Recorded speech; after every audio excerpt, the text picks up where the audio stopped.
Welcome back to the show. It's Only a Closet with Wendy Scott, Timeless Closets and Cabinetry. She joins us again here live today on the podcast to talk more, not only about her work, but also about cancer and the caregiver. So, yeah, we're back to a Skeletons in the Closet feature today.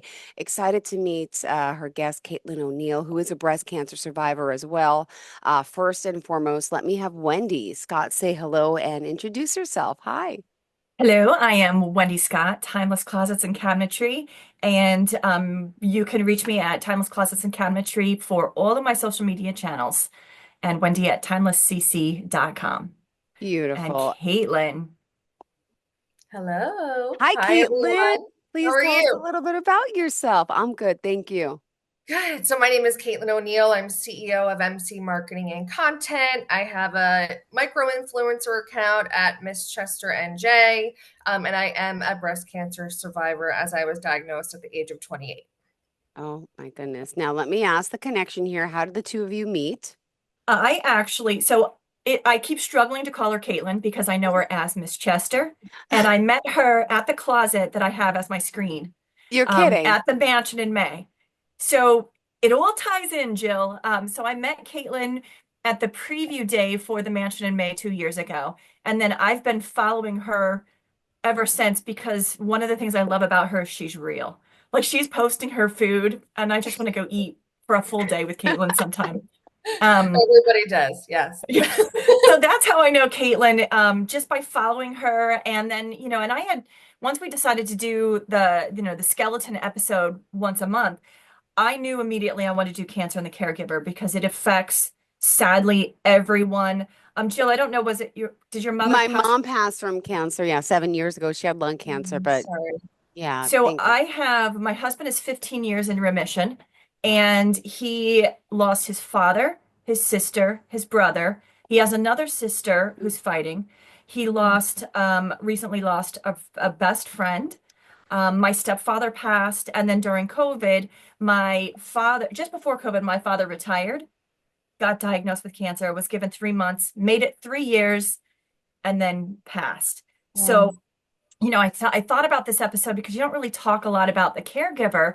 And then all of a sudden, you see this book popped up in my Yeah. Instagram. And I'm like, Caitlin, we got to have her on the site. So I did buy my book. Caitlin's going to sign it. Thank you. Oh, I And am, yes. I thought she'd be perfect because she actually had it. So you had it 7 years ago, right? Yes, 2016. So this year, November will be 8 years. Would you mind just walking us through the process and give us the Of course. details of what happened? Yeah, I'm an open book. So I wrote a book about it, or a chapter in a book about it, and I share it on my Instagram account as well. So it all starts really in 2007. My mother was diagnosed with breast cancer and she tested for the BRCA gene, which gives you an 80 to 85% chance of getting breast cancer and then ovarian cancer, usually later in life. Mm-hmm. She tested positive. I tested negative, but I was always just very aware of my body. After that, I did monthly self breast exams, which we should all be doing, including men, because you're most likely the one to can't catch your catch your cancer, really. Yeah. So I was always aware. And then fast forward to 2015 November, I found a lump in my right breast, and I went to the doctor, and it was a fluid filled bubble, and we got it excised, and everything was fine. And then November 2016, I didn't take off from work very much. So I took off to vote, go to the doctor, found the lump, came back. And I said, oh, just a water bubble, totally fine. Gonna go get some sonograms, get the water taken out. And then they wanted a mammogram. And then they wanted another mammogram, another one, and another one. So I obviously knew something was wrong. I was 28 at this point. And then the nurse called me in and said, so who's here with you? And I said, nobody. I'm just getting the water bubble, the water Yeah. taken out.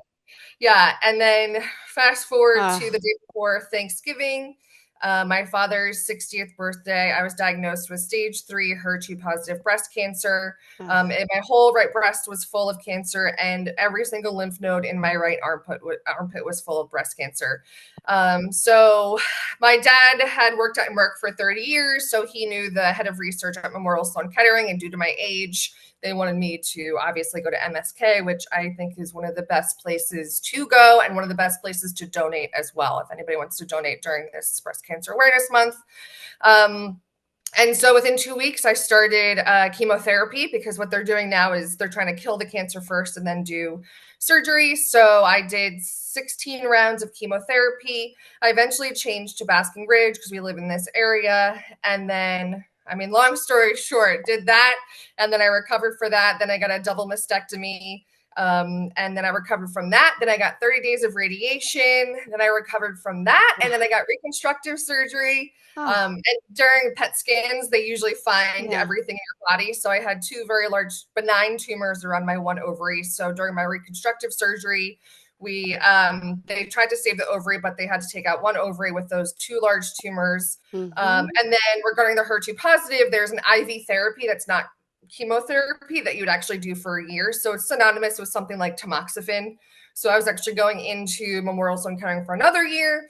And then after that, I'm 8 years. I'm still aware of my body and making sure, the first few years, any pain or twinge you think is cancer.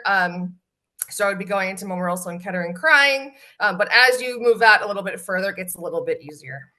I have 2 questions. Were you married at that point? And then the second question is, did you have to fight to get the mammograms because of your age? Because my daughter's friend was requested to get a mammogram and they're telling her no, and she's 29. So I was not married. We're actually still not married. We're together 11 years because I'm just like the man. I'm like, if it's not broken, let's just keep it. But he had moved in. He had moved in 7 weeks prior. We had moved in together. So that was a big test on our relationship. And we look back and we think that that's maybe why we don't care about marriage as much, because I was bald. It was very hard. And so he would either step up or not step up. And he stepped up. And so that was a big thing for us.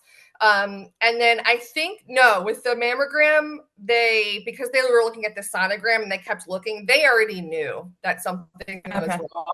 And so she really just wanted the mammogram to confirm in different angles. They usually know, they see it and they're like, this does not look good.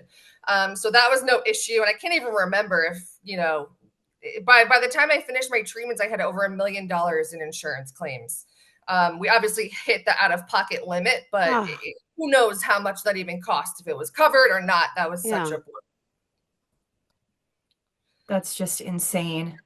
So my husband had leukemia, or he had Hodgkin's lymphoma. So they had the Leukemia Lymphoma Society, and they have groups that help you financially. Do they have something like that with breast cancer, or do you? I'm not sure. Thankfully, I worked through the entire process until I had surgery. And my parents, thankfully, I honestly just used my dad's credit card for stuff because they didn't want it to be any type of burden on me. And I'm super, super thankful for that. But there also is a twist in there. So when I was going to chemotherapy, my mother was diagnosed with stage 4 ovarian cancer. So we were going to chemotherapy at the same time. And unfortunately, hers got to stage 4 because everyone was focused on me and she wasn't actually taking care of herself. So that was a big hiccup in everything. She got through that. And then unfortunately, 2 years later was diagnosed with glioblastoma in August of 2019 and passed away 2 weeks later. So cancer is everywhere, and it's very unfortunate. And having been on both sides, to be honest, as the caregiver for her, I'm the daughter, my brother helped out a lot, but the daughters and the mothers, I was just by her side every freaking second. I can't even remember that whole time period. And being on the outside is much harder than being on the inside, because as a caregiver, I feel like you couldn't do anything. And one of the most painful times was when I went to her house in the last 2 weeks, and I went there and I went upstairs and she was in her room crying. And it was I just couldn't imagine the feelings that were going through her, knowing that she was going to pass away. It was just such it's when you think of death, it's just the inability to think past things personally. So being on the inside and going through treatment, you had to go to treatment, survive, go to the next treatment, survive, go go to the next thing. So being on both sides, the caregiver portion is very tough. Did you Wow. have someone go to all your appointments with you? So you always had someone Yep. else writing the notes, asking the questions, paying attention? Yeah, my dad started to come at first because my partner, his name is Kim, but he's a man. It's a family name. Okay. So we had to keep working because we needed to, have some Yeah. kind of income. So my dad, he was in his later half of working. So he would work from wherever. He worked for Merck. He was a writer and he has a PhD. So he was at first very important for us to have him, hear everything. And actually, my best friend is a PhD in breast cancer research. So she would come, Kim would come, and then eventually when it became a little bit more normal, we would have friends come to chemotherapy with me. I was never ever alone until I guess really like when I was going more for checkups. But Yeah. my in-laws came, my friends' mothers came, so Wow. everyone was always there.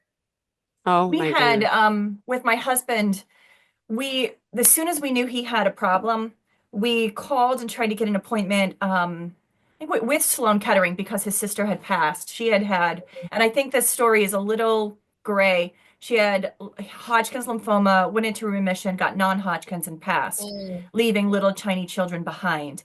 And so when he got sick, he knew. So we called. Mm-hmm. We couldn't get into Sloan for 2 weeks, so I might have lied and called Hunterdon and because they're Fox Chase and said we have time of the essence. So they let us in the next day. We were there. They said we would give you 5 minutes. We were there for 5 hours. Wow. mm, And then when he went to Sloan, his brother went with him. And that way there was always someone asking the question yep, and remembering the story because as the patient, you're just so like overwhelmed. I can only imagine. yep, I made the mistake of reading the last lecture in the middle of all this. Amazing book, horrible to read when you're going through that. yep. But the Ah, And one never thing, Googling, never Google yeah, the anything. one thing is that, or yeah, Google myself, that's horrible. Ooh, That I take away when because I've been the caregiver multiple times, is that you got to let them be angry and because my husband, I'm not going to take treatment. He's got massive survivor's guilt. And I'm like, let him spew all the negative crap out of his mouth so mhm, that all that poison goes away and then just hope yeah. and assume he will do the right thing at the end. But mhm. I have clients who are patient ad or they work within the system somehow. And they're like, as a caregiver, you have to know all these little details, like what can they eat? What should they not eat? Yep. Because it affects your treatment. I don't know, Caitlin, did you have that? Like, were you told what? Like, we were told not to juice. So I'm a Really? I'm a registered dietitian by training. Oh, okay. Yeah. So I mean, during chemotherapy, you crave a lot of sugar, and a lot of people will go back and forth and go vegan because of that, and they'll do different things. But Well, I they say just the cancer feeds on sugar, right? yes, I mean, yes. that's okay. Right. Yeah. And I went back and forth with that, but I love food so much. And even now, people after treatment will do these, go vegan, this. And I'm like, if I die tomorrow, I want to have eaten that delicious brownie. Like, that's how I live. That's how I'm going to continue to live. Yep.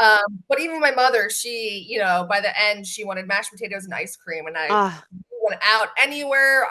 If she wanted cocaine, I would have gotten it for her. of If course. Of that course. point, it doesn't, yeah. So, but the Cancer Hope Network I work with closely. So they're actually a foundation that will hook up, current, if you're going through cancer or if you're a caregiver, they'll hook you up with someone who's been through exactly what you've been through. So that's actually something that I would have liked to known about back then. Yeah. So that's super, a great, great thing to know about.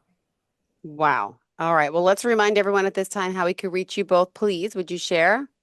So Wendy at timelesscc.com or Timeless Closets and Cabinetry. And then Caitlin, you, My because Yes. you're name is everywhere. Yeah, Caitlin O'Neill, also known as Miss Chester. I'm most active on Instagram at ms.chester_NJ. Beautiful. Oh Now, is my Chester for your goodness. town? Is Yeah, we moved here Okay. 6.5 years ago, and I didn't Okay. know it existed. So, but now I'm Miss Chester. and That's, yeah, and the forever. book again, you can get it on Amazon, right? Called Good Grief: Heartfelt Stories of Healing and Hope. Yes, You yes. see There it? are, there are multiple stories in there, so there's different stories for different people. All I right. haven't Well, gotten to your story yet, but I'm like reading through slowly. I brought it on vacation. I love it. So, um, what as a caregiver part of it, or let's say as a patient part, what's the most important for the caregiver to remember? and to think about, aside from the fact that it's not your identity.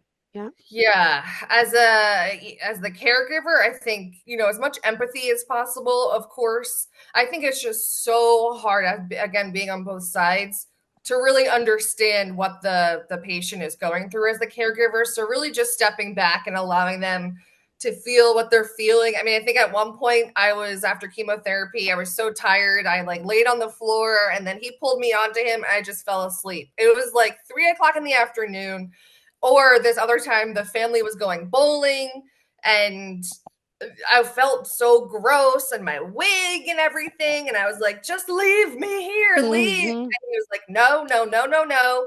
And he forced me to go, which he knows, you have to read your partner or your people. So he knew that I needed that push. And by the end, it was a good thing to go.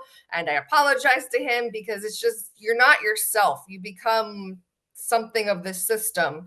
So just, taking cues and being aware, that kind of Yeah. stuff is really super, super important. Wow. Oh my goodness. I mean, clearly to be a survivor, right? To be here to talk. What are you most grateful for? Modern medicine, as every Thanksgiving, love my family, love my friends, love food. But if there wasn't modern medicine, I would not be here today. HER2 positive is a very aggressive form of breast cancer. Within that year, I Ah. think I went from, maybe it was there in the breast, but Mm-hmm. probably not because they excised the fluid. But within a year, I was stage 3. I caught it myself through a lymph node in my armpit. And the IV therapy, I forget what it's called now, that I was doing.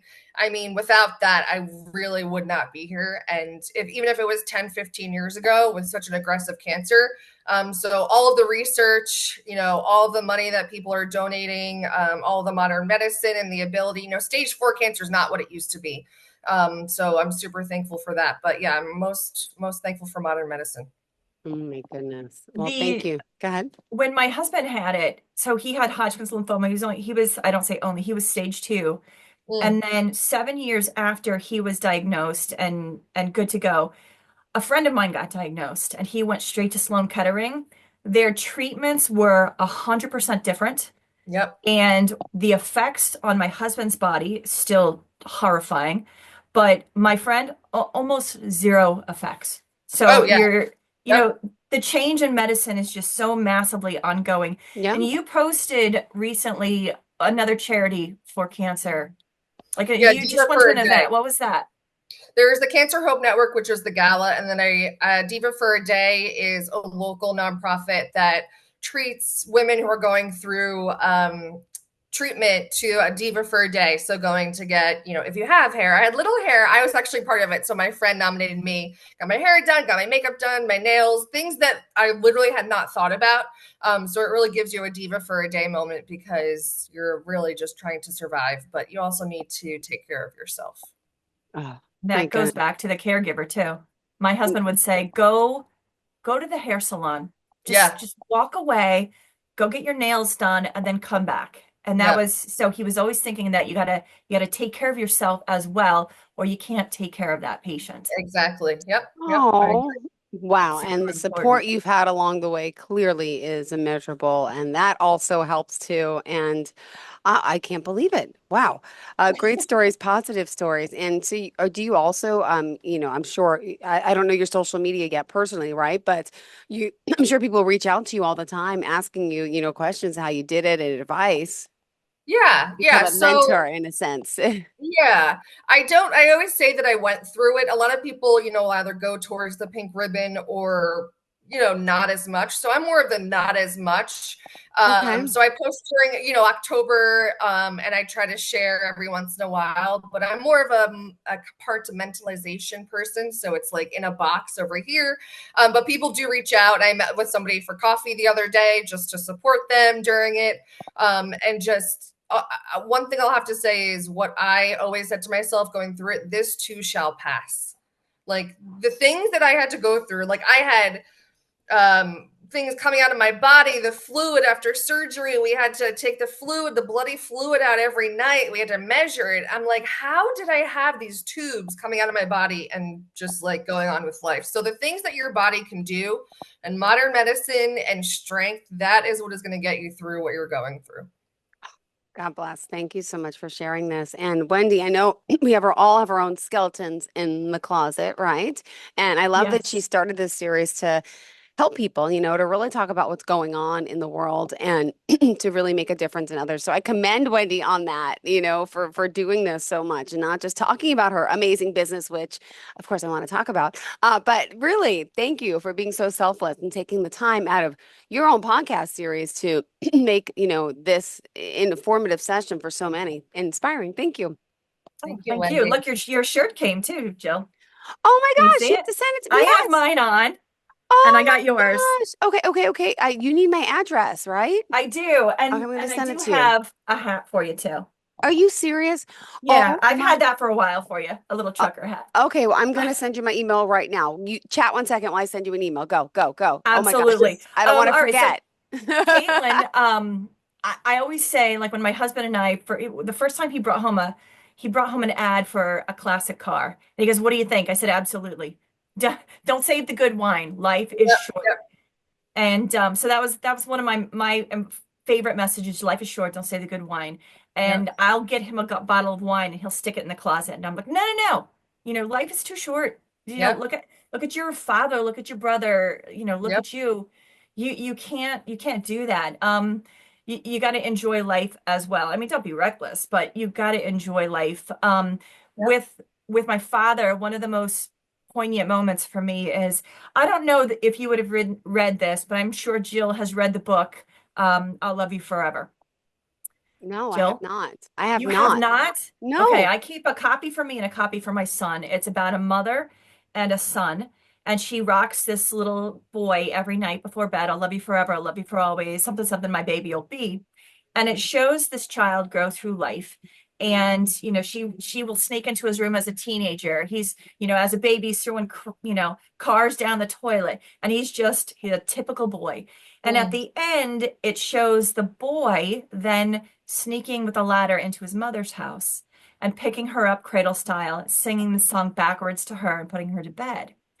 And the last time I saw my dad, Aw.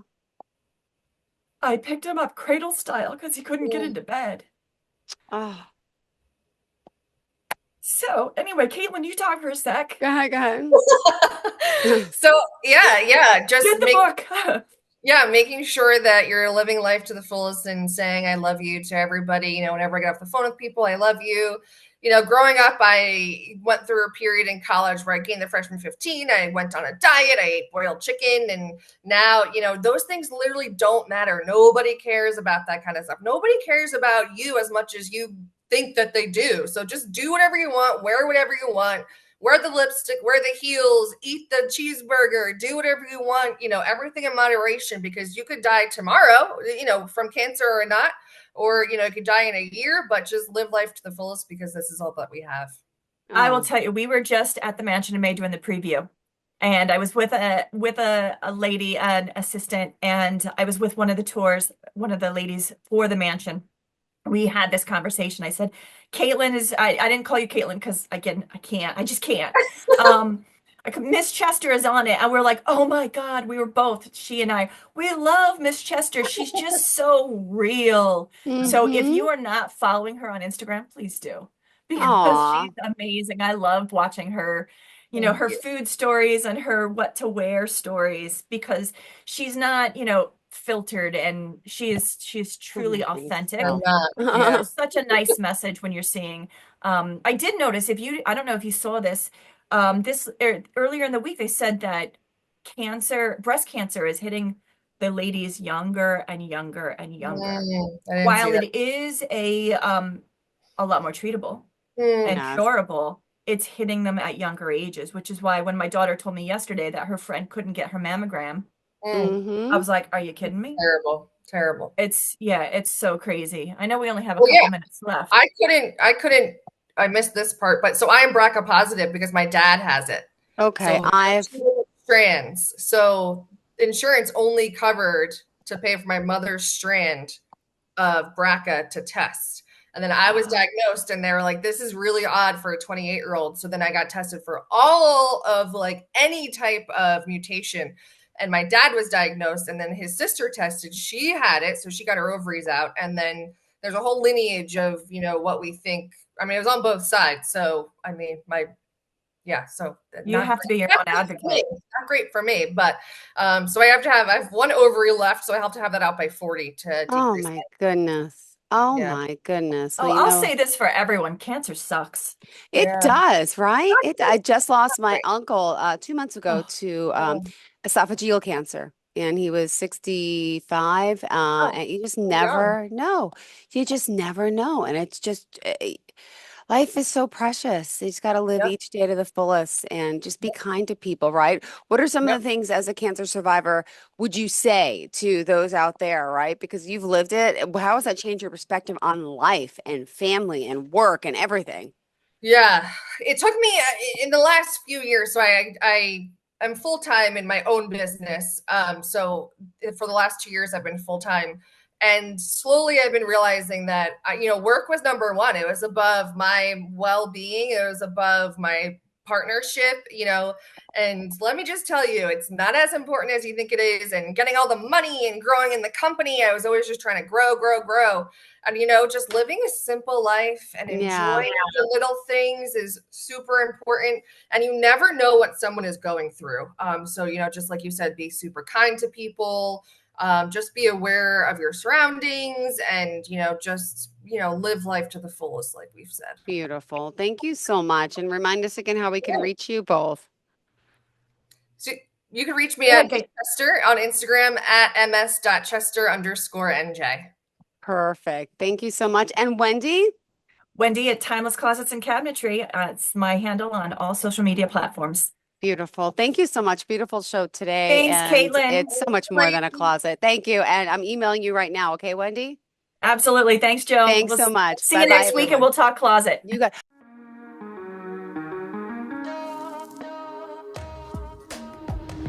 Broadcasting from the business capital of the world, this is the Podcast Business News Network.